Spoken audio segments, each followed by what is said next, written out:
Welcome to OfficePortal's Leave Tracker module. Packed with flexible features, let's dive in to understand them. First, we'll explore the leave type. To access leave type, simply click on the settings icon located on the main menu. Navigate to Leave Tracker settings, then select Leave Types. On this page, you'll notice a comprehensive list of all available leave types. An interesting feature to point out is the differentiation between the leave type name and its display name. For instance, while you might see distinct names like Casual Leave Edinburgh, Casual Leave Cardiff, or Casual Leave Belfast, their display names are uniformly shown as Casual Leave. This feature is specially designed to cater to different locations with varying configurations. Hence, regardless of their location, all employees will simply see it as Casual Leave on their portal.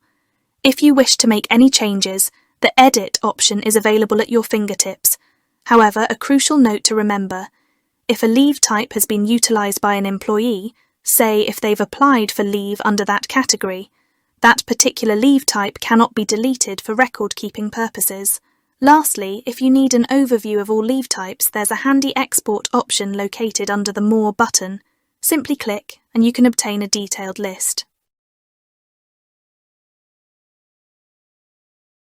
Let's delve into creating a leave type within the Office Portal. Although the process begins by hitting the Add New button, for the purpose of this demonstration, I've already set up a leave type. This will allow us to walk through the setup in a more detailed manner. Creating a leave type. The entire process can be summed up in 3 stages: basic settings, availability settings, and advanced settings. Let's see basic settings first.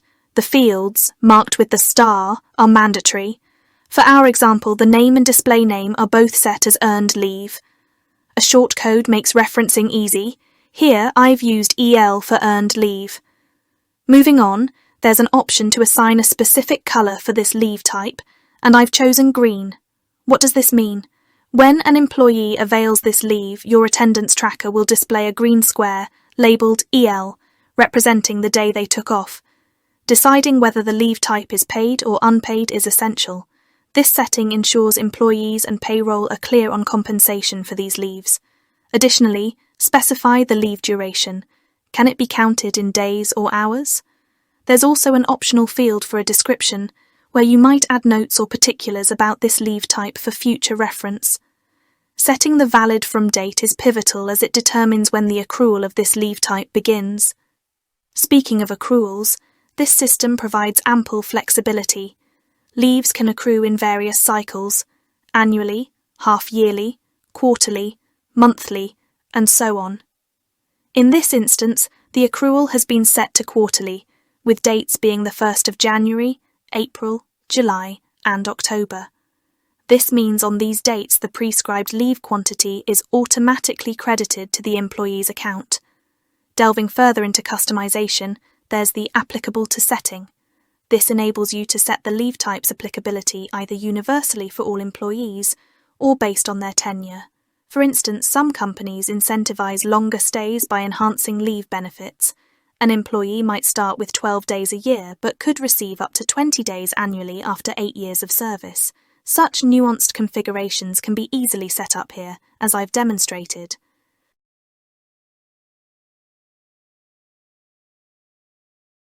The next part is pro-rate accrual. The pro-rate accrual feature is particularly useful for those joining mid-year. If this is enabled, leave accrual gets adjusted based on an employee's joining date or the start date of that particular leave type. Here's a scenario. An employee joins on the 17th of January. If they are entitled to 2 days of leave per month and you have set a 50% pro-rate for the period between the 16th and 31st, they will only accrue 1 day for that month. Next up is the carry forward setting. Define how many of the unused leaves from the current year can be carried forward to the next. If you allow for a maximum of 5 days and an employee has 10 unused days, only 5 will roll over. Additionally, a time frame for using these carried over leaves can be set, say 90 days. After this, they will expire. OfficePortal manages this seamlessly, ensuring no manual tracking is needed. Turning our attention to leave encashment. When enabled, this lets employees monetize unused leaves. Decide the basis for this payout. It could be the full salary or just the basic. Further, define the maximum number of days employees can encash. It can be all the remaining days or a specified number of days. Once an employee makes a leave encashment request and it's approved, OfficePortal's payroll system ensures they receive the appropriate amount directly. Having covered the basics, let's move on to availability settings. Clicking on the Save button, as you can see, secures all the configurations. Now, once a leave type is created, OfficePortal initiates the process of adding the leaves to the respective employee accounts. However, bear in mind that this might take some time to reflect across all accounts. As we move forward from the basic settings, let's delve into the availability settings. By default, the system ensures inclusivity by making the leave type accessible to all, employees from all departments, every office location, all genders, every marital status, and each role. But of course, customization is key. But sometimes you might want to make exceptions. For example, if you're setting up maternity leave, it's common sense that it won't apply to the male employees. It's here you could select Accept Male.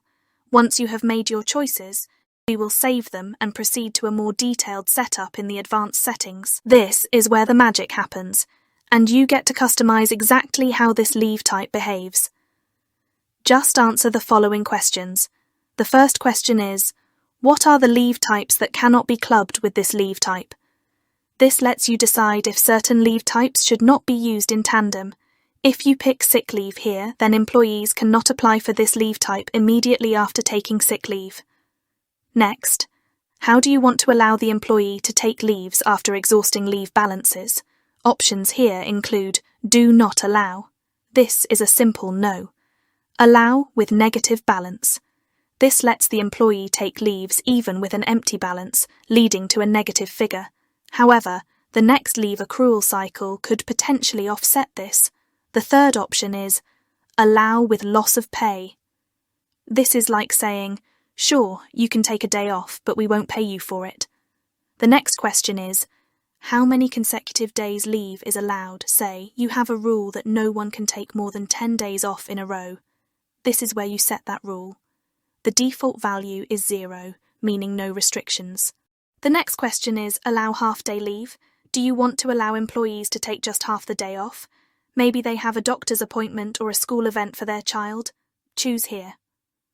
Next, allow the employee to apply for leaves they took in the past. Sometimes employees might forget to apply for a leave they took a week ago.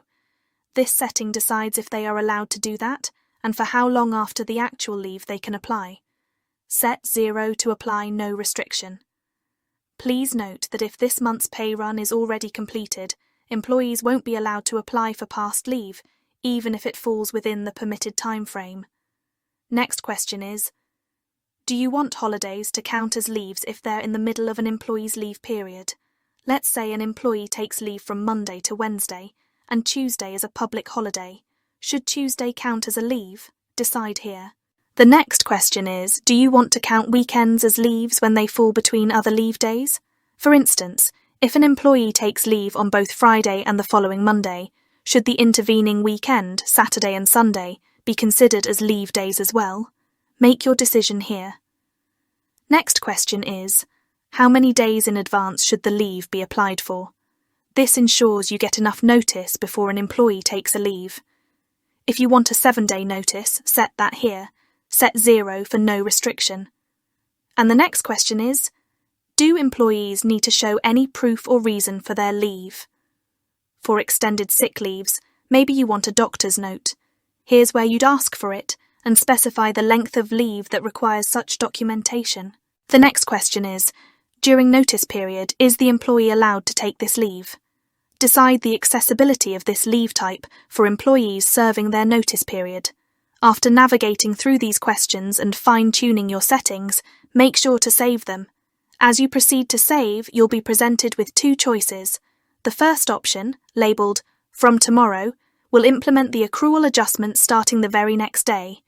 Meanwhile, the second option, titled From the Beginning of This Year, will retroactively adjust every employee's leave accrual from the start of the year, based on the modifications you've just made. Once set, OfficePortal will begin the process of applying these settings for your employees. If you have any queries or require further clarifications, please leave a comment or contact the through support at officeportal.io.